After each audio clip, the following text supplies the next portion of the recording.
انسان اپنے علم سے فائدہ اٹھا سکتا ہے۔ چنانچہ شاہ جہاں کے بیٹوں کو پڑھانے کے لیے ایک استاد آتا تھا، سعد اللہ خان اس کا نام تھا، اور تھا طالب علم، غریب گھرانے کا تھا، بچوں کو اچھا پڑھاتا تھا، بچے بڑے خوش ہوتے تھے۔ چنانچہ بچوں نے اپنے والد کے سامنے تذکرہ کیا کہ ہمارا جو ٹیوشن پڑھانے والا ہے نا وہ بڑا ذہین اور اچھا ہے، تو بادشاہ نے اس کی چیکنگ کے لیے اس کو لائبریری کا انچارج بنا دیا کچھ دنوں کے لیے۔ جب جا کر دیکھا تو لائبریری بہت صاف ہے، ہر کتاب کے اوپر ریشمی غلاف چڑھا ہوا ہے اور بہت ہی عجیب منظر ہے۔ اس نے کہا کہ سعد اللہ، یہ تم نے کیا کیا؟ کوئی خرچہ بھی نہیں ہوا اور کتابیں بھی محفوظ ہو گئیں۔ اس نے کہا جناب، آپ کو جو لوگ درخواستیں پیش کرتے تھے نا، وہ ریشمی غلافوں میں لپیٹ لپیٹ کے پیش کرتے تھے، لوگ ان غلافوں کو کباڑ بنا کے پھینک دیتے تھے۔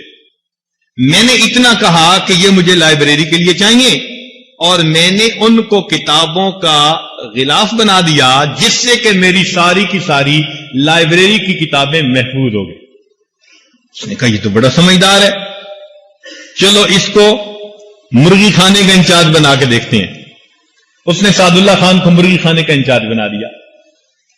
کچھ عرصے کے بعد دیکھا تو مرغیاں بہت موٹی تازی اور خرچہ بھی کوئی نہیں۔ بادشاہ بڑا حیران کہ خرچہ بھی کوئی نہیں اور مرغیاں بھی موٹی تازی۔ سعد اللہ خان یہ کیا کیا؟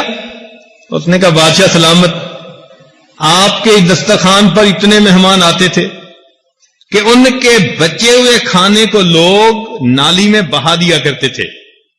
میں نے صرف ان کو اتنا کہا کہ دسترخوان کا جو ٹکڑا بچا ہو، جو چیز بچے، بس وہ محفوظ کر لی جائے۔ وہ ساری کی ساری خوراک اتنی تھی کہ آپ کے مرغی خانے کی ساری مرغیاں ہی اس پر پلتی رہی۔ بادشاہ پڑھے نا، اچھا اتنا سمجھدار ہے۔ اللہ کی شان کہ اسی دن شاہ جہاں کے خط ملا بادشاہ ایران کا۔ بادشاہ ایران نے خط لکھا تھا کہ تم اپنا نام بدلو، اس لیے کہ تم شاہ ہند ہو، تم اپنے آپ کو شاہ جہاں کیوں لکھتے ہو؟ شاہ جہاں کا تو مطلب کہ تم ہمارے ملک کے بھی بادشاہ ہو۔ اگر تم نے نام نہ بدلا تو میں تمہارے ملک پہ چڑھائی کر دوں گا۔ اب شاہ جہاں بڑا پریشان کہ کروں تو کیا کروں۔ اس کے ذہن میں خیال آیا کہ وہ سعد اللہ جو ہے اس سے میں بات کرتا ہوں۔ چنانچہ سعد اللہ کو بلا کر کہا کہ دیکھو بھائی ایک مصیبت آ پڑی ہے۔ سعد اللہ نے اس کا جواب لکھوا دیا فارسی میں۔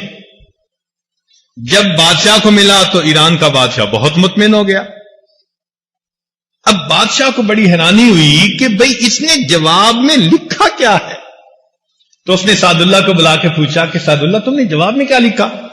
اس نے کہا جناب میں نے جواب میں صرف اتنا لکھا کہ میرا نام شاہ جہاں ہے، اور جہاں کے عدد اور ہند کے عدد اگر نکالے جائیں تو دونوں 59 بنتے ہیں۔ تو چونکہ میں شاہ ہند ہوں اور جتنے عدد ہند کے ہیں اتنے جہاں کے ہیں، تو میں نے برابر ہند یعنی عدد والے لفظ کو استعمال کر لیا ہے، اس لیے آپ کو گھبرانے کی کوئی ضرورت نہیں۔ یہ بادشاہ کو بات سمجھ آ گئی اور لڑائی کا خطرہ ٹل گیا۔ نتیجہ کیا ہوا کہ اس نے سعد اللہ کو اپنا وزیر بنا لیا۔ چنانچہ شاہ جہاں کے دور میں سعد اللہ خان بہت عزت والا وزیر گزرا ہے، تھا طالب علم، عقل سمجھ نے اس کو ایک چھوٹی سی جگہ سے اٹھا کر اتنی بڑی کرسی کے اوپر بٹھا